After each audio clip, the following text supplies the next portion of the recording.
to the Tennessee Aquarium and IMAX Theater, just in time to see the dazzling new Ridges to Rivers Gallery. Enter every day at local3news.com. Download the Local 3 News and Weather apps now.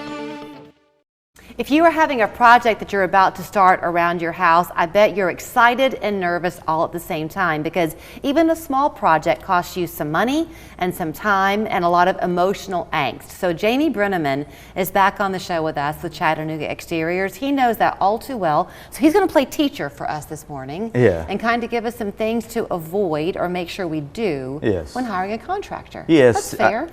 It's so over my 15 years of doing this, I've heard a lot of horror stories from homeowners, how they've been taken advantage of. So that's really what I'm trying to do, is trying to educate people on, hey, here's the proper steps to take, and make sure you do these things. And if you do these things well, you'll have a good run project and you'll be satisfied with whoever you choose. Right. It is hard though, because you meet somebody, they're nice, you want them to think that you're nice, and you hate to come across like you're being skeptical of them. You have to have a healthy dose of that. Yes, you have to, and you have to put kind of boundaries and kind of some contracts and some things that you got to have. And if people are not willing to do that, I mean, it's a give and take relationship with you and a contractor. So you can't be very demanding. You got to be, it's kind of one of those things where you have to say, okay, I understand you want to do this. This is what I want. And it's kind of making sure that, hey, we both align on everything. Okay. How important is it that somebody be part of the Better Business Bureau, or at least have a rating? Is that important? Yes. Yeah. And so they kind of, and with Better Business Bureau online reviews, I mean, if you go and you meet with somebody and they don't have any online reviews or nothing with the Better Business Bureau, you need to be wary of that, because it's, I've had a lot of people that say, oh, well, I just thought the best of him, and he, said he just started out, and, and come to find out that he is in the business of doing this, and he goes and he will rip somebody off, and then he changes his business name, and then he does it again and again and again. Okay, so to that point, I'm sure you're going to say find out how long they've been in business, but you want to know in business under that name. Yes, and so the other thing is make sure that you have business licenses, make sure you have contractor's license, make sure that they're insured.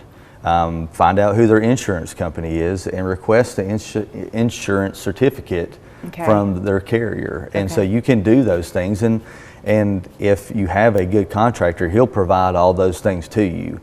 So any of my customers that we do business with, we say, hey, here's everything that you need, and if you want anything else, here's everything you need. So they should be giving that information up front, not even waiting to be asked. Yeah, I mean, we provide it all. That's the first thing, one of the things we give to our customers, or even the people that we meet with that are not even under a contract with us. We say, hey, here you go. Okay, let's say that you're having a new deck put on.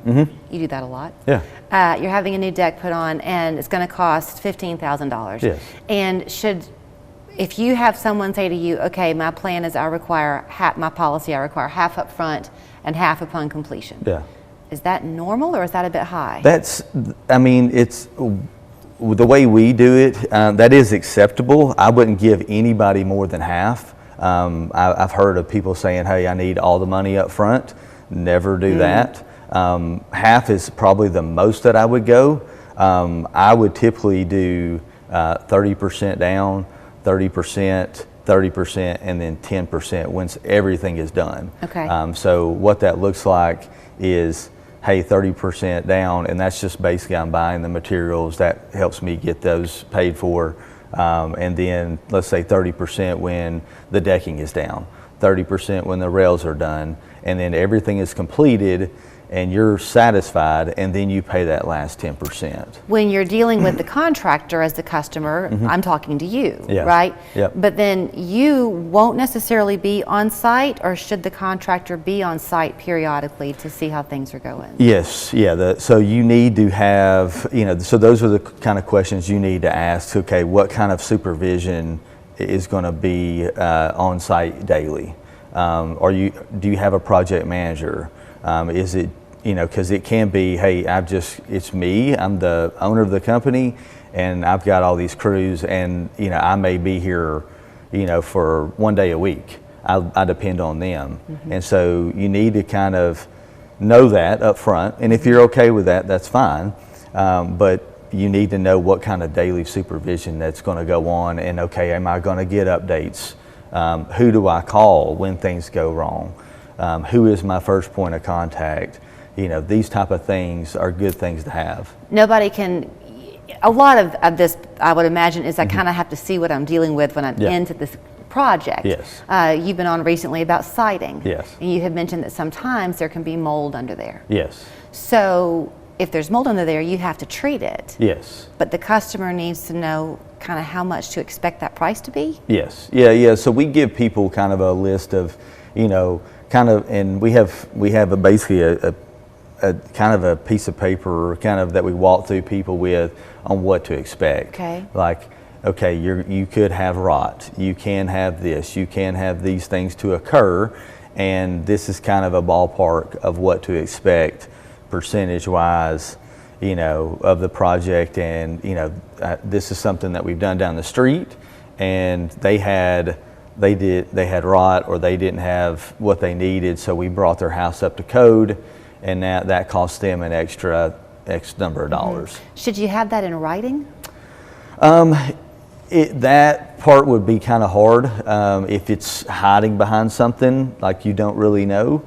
Like if you can't really see it, you don't really know what to expect. I mean, you could have something in there of saying like, hey, it's not to exceed this amount, but then that can be difficult with the fluctuation of prices. So I'm just thinking, I mean, you want to think that most people are good, but there are scam artists out Yeah. there. Yep. And if they suspected, like an older person, that they have some money, and they won't know if I'm upcharging them on something, you got to be careful. Yeah, and it is. I mean, and so you have to be kind of cautious of that. But you know, for us, we want to get your job done.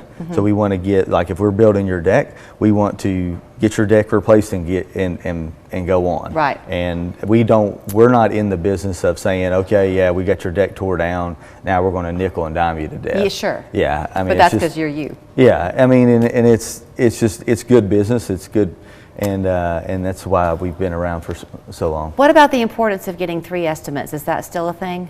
I encourage it. I mean, I want my people, or the people that want to do business with us, I want them to know what they're getting. I'm not always the cheapest. I'm not, you know, but I am the best. And so, and I want you to know what you're getting, because you need to know, okay, yeah, this is why we are $5,000 more. It's because you're getting this. This is the way we do it. If you don't want that, we can do it for less, but you have to be willing to sacrifice these things. And so I always tell people to get estimates. That way you know that the value that you're getting from somebody, and you know what it's comparable to, so you don't feel like you're getting ripped off. Before I let you run, did we leave anything off? Make sure you do a contract.